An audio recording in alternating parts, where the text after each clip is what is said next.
ಶತ್ರು ದೇಶಕ್ಕೆ ಒಂದು ಸ್ಪಷ್ಟ ಸಂದೇಶವನ್ನ ರವಾನೆ ಮಾಡಿದೆ.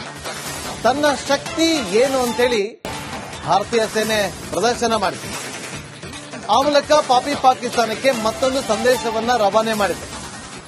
ಸೇನೆಯ ಪೂರ್ವ ಕಮಾಂಡ್ನಿಂದ ಕಠಿಣ ತರಬೇತಿಯ ವಿಡಿಯೋ, ಬ್ರಹ್ಮಾಸ್ತ್ರ ತಂಡದಿಂದ ತರಬೇತಿಯ ವಿಡಿಯೋನ ಬಿಡುಗಡೆ ಮಾಡಲಾಗಿದೆ. C-17 globe master air craft ನಿಂದ ತರಬೇತಿ ನಡೆತಾ ಇರುವಂತಹ ವಿಡಿಯೋ, ಜಾರ್ಖಂಡ್ನ ರಾಂಚಿಯಲ್ಲಿ ನಡೆದಂತಹ ತರಬೇತಿಯ ವಿಡಿಯೋದು. ಕ್ಷಿಪ್ರ ನಿಯೋಜನೆಯ ಸಾಮರ್ಥ್ಯದ ಅನಾವರಣಗೊಳಿಸಿದೆ ಈ ವಿಡಿಯೋದಲ್ಲಿ.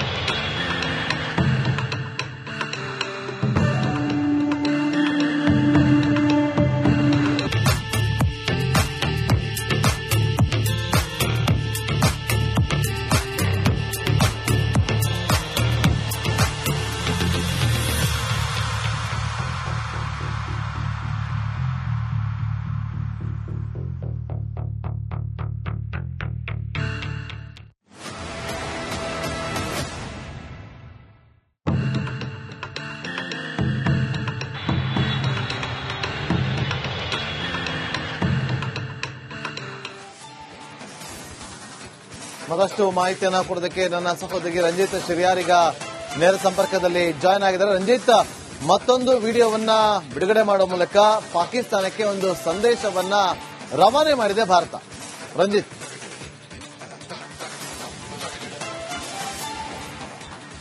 ನಾಗೇಂದ್ರ ಬಾಬು, ನೋಡಿ, ಭಾರತ ಮತ್ತು ಪಾಕಿಸ್ತಾನ ಯಾವುದೇ ಹಂತದಲ್ಲೂ ಕೂಡ ಕಂಪೇರ್ ಮಾಡಿಕೊಳ್ಳೋದಕ್ಕೆ ಸಾಧ್ಯವೇ ಇಲ್ಲ.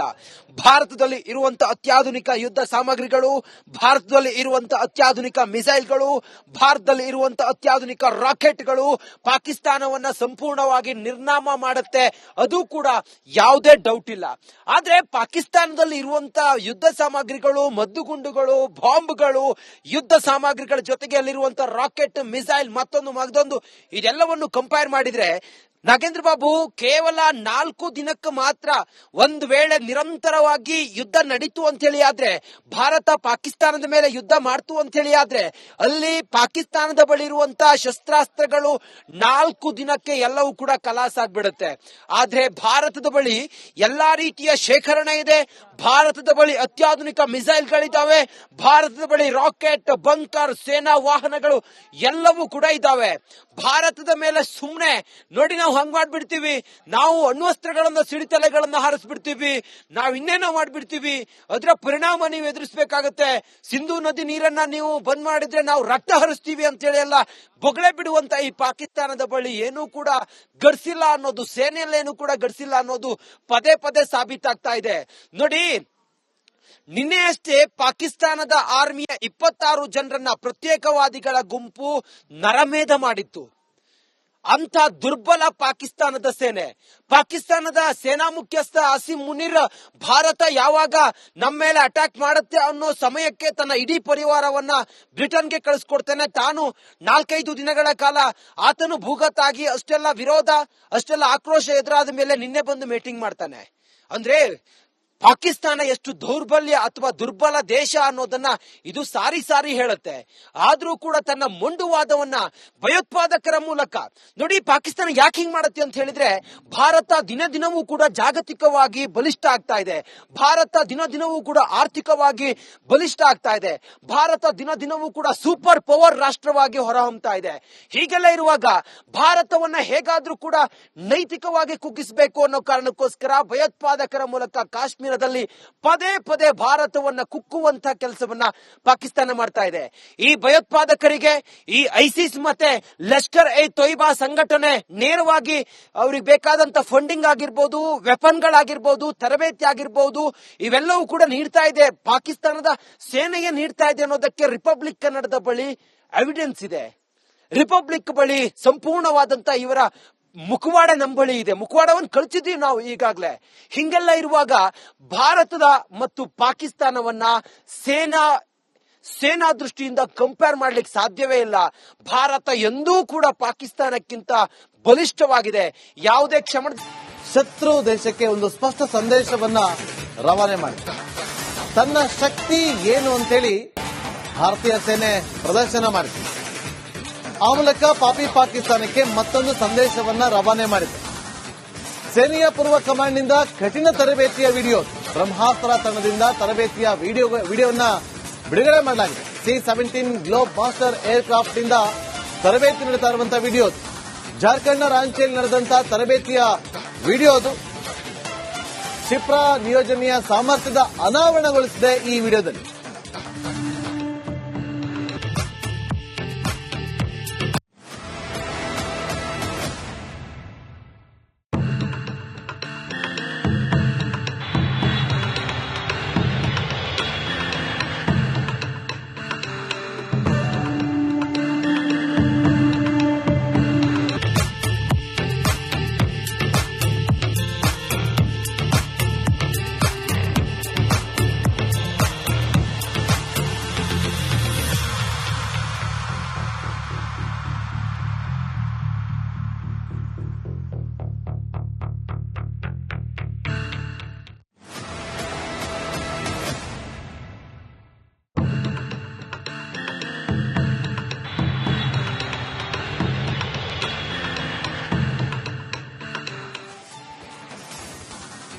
ಮತ್ತಷ್ಟು ಮಾಹಿತಿಯನ್ನ ಕೊಡೋದಕ್ಕೆ ನನ್ನ ಸಹೋದರಿ ರಂಜಿತ್ ಶಿರ್ಯಾರ್ ಈಗ ನೇರ ಸಂಪರ್ಕದಲ್ಲಿ ಜಾಯ್ನ್ ಆಗಿದ್ದಾರೆ. ರಂಜಿತ್, ಮತ್ತೊಂದು ವಿಡಿಯೋವನ್ನ ಬಿಡುಗಡೆ ಮಾಡುವ ಮೂಲಕ ಪಾಕಿಸ್ತಾನಕ್ಕೆ ಒಂದು ಸಂದೇಶವನ್ನ ರವಾನೆ ಮಾಡಿದೆ ಭಾರತ.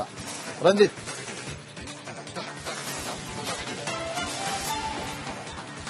ನಾಗೇಂದ್ರ ಬಾಬು ನೋಡಿ, ಭಾರತ ಮತ್ತು ಪಾಕಿಸ್ತಾನ ಯಾವುದೇ ಹಂತದಲ್ಲೂ ಕೂಡ ಕಂಪೇರ್ ಮಾಡಿಕೊಳ್ಳೋದಕ್ಕೆ ಸಾಧ್ಯವೇ ಇಲ್ಲ.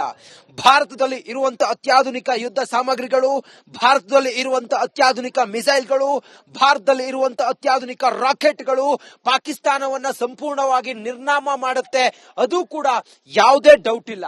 ಆದ್ರೆ ಪಾಕಿಸ್ತಾನದಲ್ಲಿ ಇರುವಂತಹ ಯುದ್ಧ ಸಾಮಗ್ರಿಗಳು, ಮದ್ದುಗುಂಡುಗಳು, ಬಾಂಬ್ಗಳು, ಯುದ್ಧ ಸಾಮಗ್ರಿಗಳ ಜೊತೆಗೆ ಅಲ್ಲಿರುವಂತಹ ರಾಕೆಟ್, ಮಿಸೈಲ್, ಮತ್ತೊಂದು ಇದೆಲ್ಲವನ್ನು ಕಂಪೇರ್ ಮಾಡಿದ್ರೆ ನಾಗೇಂದ್ರ ಬಾಬು, ಕೇವಲ 4 ದಿನಕ್ಕೆ ಮಾತ್ರ ಒಂದು ವೇಳೆ ನಿರಂತರವಾಗಿ ಯುದ್ಧ ನಡೀತು ಅಂತ ಹೇಳಿ ಆದ್ರೆ, ಭಾರತ ಪಾಕಿಸ್ತಾನದ ಮೇಲೆ ಯುದ್ಧ ಮಾಡ್ತು ಅಂತ ಹೇಳಿ ಆದ್ರೆ, ಅಲ್ಲಿ ಪಾಕಿಸ್ತಾನದ ಬಳಿ ಇರುವಂತಹ ಶಸ್ತ್ರಾಸ್ತ್ರಗಳು 4 ದಿನಕ್ಕೆ ಎಲ್ಲವೂ ಕೂಡ ಕಲಾಸ ಆಗ್ಬಿಡುತ್ತೆ.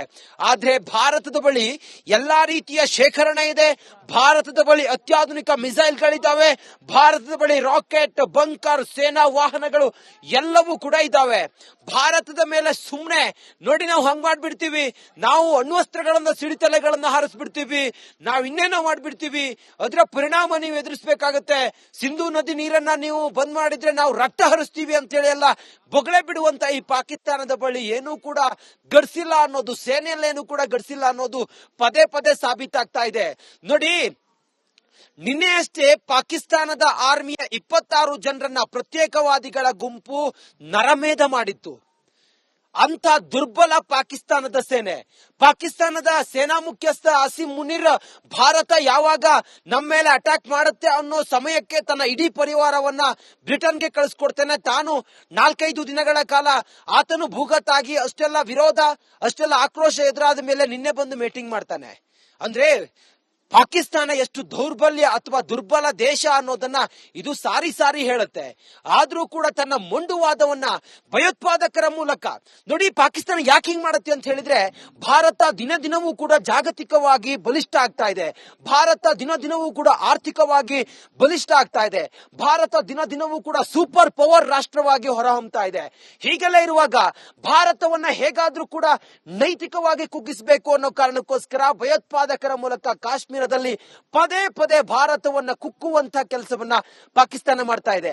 ಈ ಭಯೋತ್ಪಾದಕರಿಗೆ ಈ ಐಸಿಸ್ ಮತ್ತೆ ಲಷ್ಕರ್ ಎ ತೊಯ್ಬಾ ಸಂಘಟನೆ ನೇರವಾಗಿ ಅವ್ರಿಗೆ ಬೇಕಾದಂತ ಫಂಡಿಂಗ್ ಆಗಿರ್ಬೋದು, ವೆಪನ್ಗಳಾಗಿರ್ಬೋದು, ತರಬೇತಿ ಆಗಿರ್ಬೋದು, ಇವೆಲ್ಲವೂ ಕೂಡ ನೀಡ್ತಾ ಇದೆ, ಪಾಕಿಸ್ತಾನದ ಸೇನೆಗೆ ನೀಡ್ತಾ ಇದೆ ಅನ್ನೋದಕ್ಕೆ ರಿಪಬ್ಲಿಕ್ ಕನ್ನಡದ ಬಳಿ ಎವಿಡೆನ್ಸ್ ಇದೆ. ರಿಪಬ್ಲಿಕ್ ಬಳಿ ಸಂಪೂರ್ಣವಾದಂತ ಇವರ ಮುಖವಾಡ ನಮ್ಮ ಬಳಿ ಇದೆ, ಮುಖವಾಡವನ್ನು ಕಳಿಸಿದ್ದೀವಿ ನಾವು ಈಗಾಗಲೇ. ಹಿಂಗೆಲ್ಲ ಇರುವಾಗ ಭಾರತದ ಮತ್ತು ಪಾಕಿಸ್ತಾನವನ್ನ ಸೇನಾ ದೃಷ್ಟಿಯಿಂದ ಕಂಪೇರ್ ಮಾಡ್ಲಿಕ್ಕೆ ಸಾಧ್ಯವೇ ಇಲ್ಲ. ಭಾರತ ಎಂದೂ ಕೂಡ ಪಾಕಿಸ್ತಾನಕ್ಕಿಂತ ಬಲಿಷ್ಠವಾಗಿದೆ. ಯಾವುದೇ